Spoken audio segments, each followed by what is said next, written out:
What's going on, guys? Josh from soccerreviewsforyou.com, bringing you 5 tips on how you can get the most comfortable fit and feel possible out of your soccer cleats / football boots. As always, guys, if you enjoyed the top 5 series on my channel, don't forget to support this video with a like. And if you're new here, want to see more, be sure to hit that subscribe button for daily videos on all the latest and greatest soccer gear. Comfort is the name of the game here. It's what we're all after. And the tips or life hacks that I'm going to share with you in this video include a few different things, such as accessories that you can actually buy and add to your footwear in order to make them more comfortable, things that you can currently do differently to your footwear in order to allow for better comfort, and things that you need to consider even prior to purchasing your next pair of soccer cleats that will have a huge impact on comfort. So to not say comfort too many more times, if you're looking to maximize comfort, you clicked on the right video. Also, these tips are in no particular order of importance. I'd say they're all pretty important if you're trying to be as comfortable as possible.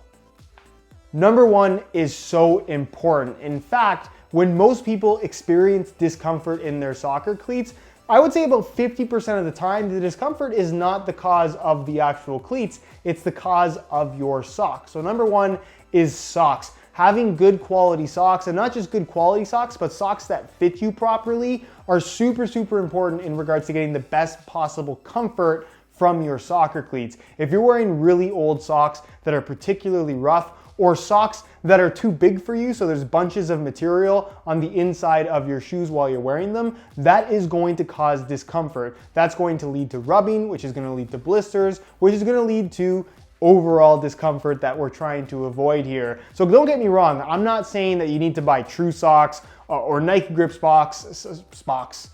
I don't even watch Star Trek.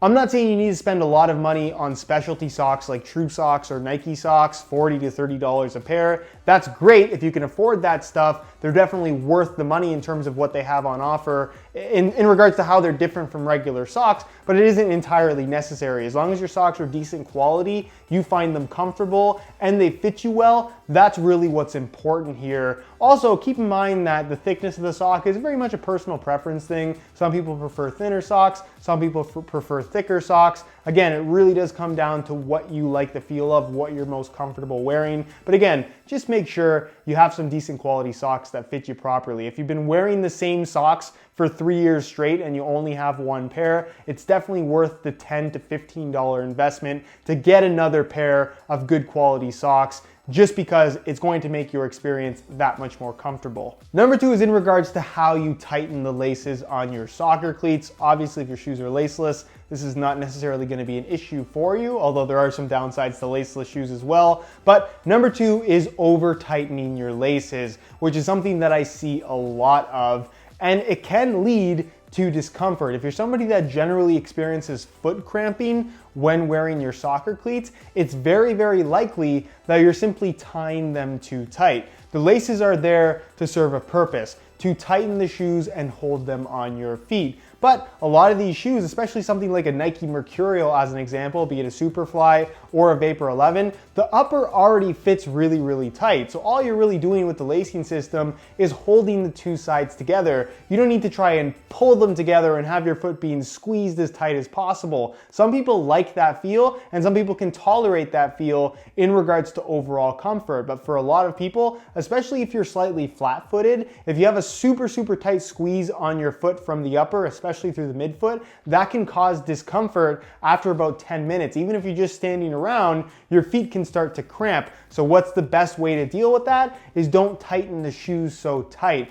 This is something that you can try out on your own. It's completely free to do. You don't have to buy anything at all, but experiment with how tight or how loose you tie the laces on your shoes. If you leave them a little bit looser, the end result might be a little bit better comfort. Number 3 is this, not the Flyknit Ultra, but what's inside. CURREXSOLE ACTIVEPRO insoles. Now, what's cool about these replacement insoles is that if you're somebody that struggles with not having enough arch support or general support from your soccer cleats, which if we're honest with ourselves, soccer cleats really don't have much in the way of any kind of arch support at all. It's pretty much a completely flat sole plate, and any kind of support that you're gonna have in the arch area of your foot is gonna come from the upper, which is going to vary from model to model depending on the cut and how well they fit your feet specifically. So if you wanna add arch support to your shoes, a product like this is definitely worth considering. What's cool about this one is that they're low profile enough to fit in literally any soccer cleat at all, even ones that fit super, super tight with low profile fits. Plus, you get the arch support aspect while still maintaining a nice flexible feel to the actual insole itself. It doesn't feel stiff, it doesn't feel out of place inside of the shoes. Plus, they're customizable in terms of being able to purchase a low, a medium, or a high arch. So you can match it up to the specific arch type of your foot, which is the end result is just gonna be better comfort overall. So if you're looking for arch support and potentially just better comfort in general, looking to improve the feel of your shoes, CURREXSOLE ACTIVEPRO insoles are definitely worth a look. There's some other benefits as well that I'm not going to talk about in this video, but if you want to see my full review, learn more about these, I'll leave a little pop-up on screen. Be sure to go ahead and check it out. Number 4 is in regards to breaking in brand new soccer cleats, which can be a little bit of a pain. They can be uncomfortable at first, especially if they tend to be on the stiffer side. Most shoes aren't going to feel 100% perfect the first time that you put them on. So what should you do in order to maximize comfort and ease the break-in process? Wear them around the house. This seems like a really, really simple thing, but it actually does work extremely well. Everyone has their own method when it comes to breaking in soccer cleats. Some people think it's a great idea to just wear them straight into a game. It's not, by the way. Sometimes even wearing them straight into a practice can lead to discomfort. You want to avoid blisters, you want to avoid any kind of discomfort, period. Nobody likes that feeling. Some people think it's a good idea to dip them in hot water. I would argue that's not such a great idea for reasons that I talk about in this video. If you want to check that out, be sure to check it out. But wearing them around the house is going to obviously allow you to get used to how the shoes feel because they're on your feet. Your feet are naturally going to heat up, which is going to soften up the upper, and you're avoiding discomfort just because you're not doing any kind of high intensity activity while you're in your house. I'm not saying put your cleats on and start doing laps around your kitchen. I'm just saying that you can walk around, you can wear them while you're doing your homework, if you're watching TV, if you're playing video games, if you're cooking dinner. Just get used to the way that the shoes feel on your feet, and over time, wear them for 2-3 hours. You're gonna notice that they're gonna start to feel a lot more familiar, a lot more comfortable for you, and you're not gonna get blisters if you're just wearing them around the house. Some people even go as far as to try and sleep in their soccer cleats, which I have personally tried before. I don't find it all that comfortable. I just never felt the need to actually do that, but I'm sure some of you guys in the comment section will tell your stories of how you slept in your brand new soccer cleats, and that's perfectly fine to do as well. Just as a side note in regards to the best way to break in your soccer cleats, I think a really good method, if you absolutely must wear them the second that you get them, is to go to a field or go to an area where you have just enough space to juggle the ball. Juggling the ball is a really low intensity activity that's not going to cause you any kind of discomfort. You're not going to get blisters from juggling. Plus, you're getting to wear the shoes, you're getting used to the way they feel, both on feet as well as on the ball. Plus, you're heating them up a little bit, which is in turn going to soften everything up. And again, you're slowly easing into the break-in process, which in turn is going to make it much more easy for you once you actually have to do more high intensity movements, such as sprinting, running in general, striking the ball. That is something that I definitely would recommend. Just easy juggling is a great way to break in your shoes.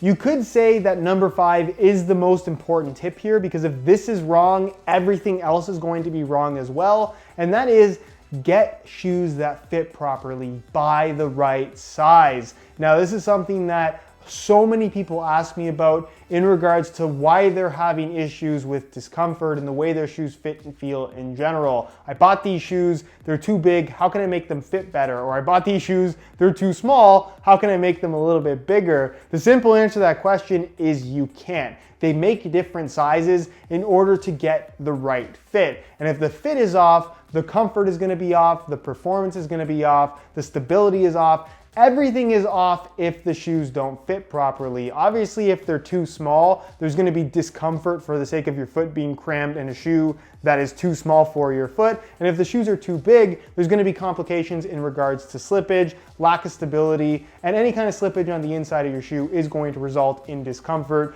usually a blister from excessive rubbing. So having shoes that are the right size is so important in regards to having the most comfortable fit. Again, if the shoes aren't fitting properly, no sock, no insole, no lacing method, no break-in process is going to make your shoes feel more comfortable for you. So it's super important that when you're buying shoes, whether it's buying them in a store or ordering them online, obviously if it's in store, it's a little bit easier to get the right fit. And if you are ordering online, make sure you do your research, make sure you know what size you need. And even if you do make an order and they show up at your house and they're too small or too big, return them, exchange them, get the right size, because that is super important and something that you absolutely cannot change or fix after the fact. Anyways, guys, that is it for this crash course in comfort. If you are struggling with discomfort in your soccer cleats or football boots, hopefully the tips in this video were helpful to you. If they were, be sure to support the video with a like. As always, if you have any questions for me at all, feel free to leave them down below in the comment section, and I definitely will get an answer out to you as soon as I possibly can. If you have any suggestions for future top 5 videos that you perhaps would want to see on the channel, leave them down below in the comments, and I definitely will take a look at everything you guys have to say. If you're not subscribed already, be sure to hit that subscribe button for daily videos on all the latest and greatest soccer gear. You can find all of my social media information linked down below in the description as well. And other than that, guys, hope you enjoyed today's video, and as always, thanks for watching. I'm going back to bed.